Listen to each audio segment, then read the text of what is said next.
Hello बच्चों, let's see this question. A session. Thin stainless steel needle can fly floating on a still water surface. Reason: any object float when the buoyancy force balances the weight of the object. Now check.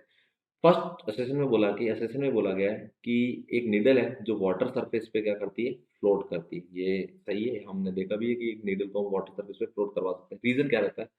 Suppose जैसे हमारे पास एक ये needle है, ऐसा needle दे रखा है, हम इसके ये साइड व्यू देखते हैं, ये नीडल तो ऐसा रखी हुई है, ठीक है। इस पे डाउनवर्ड डायरेक्शन में mg लगेगा और ऊपर की डायरेक्शन में इसका वॉल्यूम इतना नहीं होता है कि वो लिक्विड को डिस्प्लेस करे और लिक्विड उसके ऊपर की डायरेक्शन में फोर्स लगाए, तो उसके ऊपर की डायरेक्शन में एक फोर्स लग रहा होता है। तो इसका फ्रंट व्यू देखते हैं तो ये लिक्विड का फ्रंट व्यू है, तो इस पर डाउनवर्ड डायरेक्शन में mg लगेगा और ऊपर की डायरेक्शन में सरफेस टेंशन टी लगेगा। सरफेस टेंशन एक टाइप का फोर्स है जो ऊपर की डायरेक्शन इस पे लगेगा, जो इसकी ग्रेविटी को बैलेंस करता है। तो यहाँ पे जो नीडल रहती है वो वाटर सरफेस पे फ्लोट होने का रीजन सरफेस टेंशन की वजह से फ्लोट करती है। तो स्टेटमेंट वन है जो करेक्ट है कि यहाँ फ्लोट करता है, लेकिन उसका रीजन कौन है? Surface tension. ये ट्रू स्टेटमेंट है।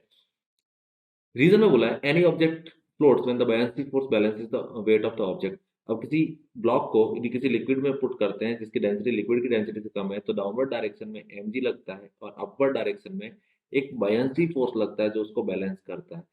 स्टेटमेंट वन में जो नीडल फ्लोट हो रही है वो सरफेस टेंशन की वजह से हो रही है। स्टेटमेंट टू भी करेक्ट है, स्टेटमेंट वन भी करेक्ट है, लेकिन स्टेटमेंट टू जो है या रीजन जो है वो असर्शन को एक्सप्लेन नहीं कर रहा है। दोनों स्टेटमेंट क्या है? ट्रू है।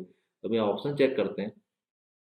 If both the assertion reason are true and the reason is the correct explanation of assertion, ये गलत हो जाएगा। if both assertion and reason are true but reason is not the correct explanation of assertion, ये सही हो जाएगा।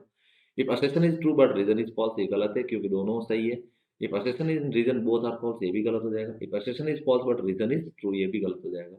so final answer is B. Best of luck।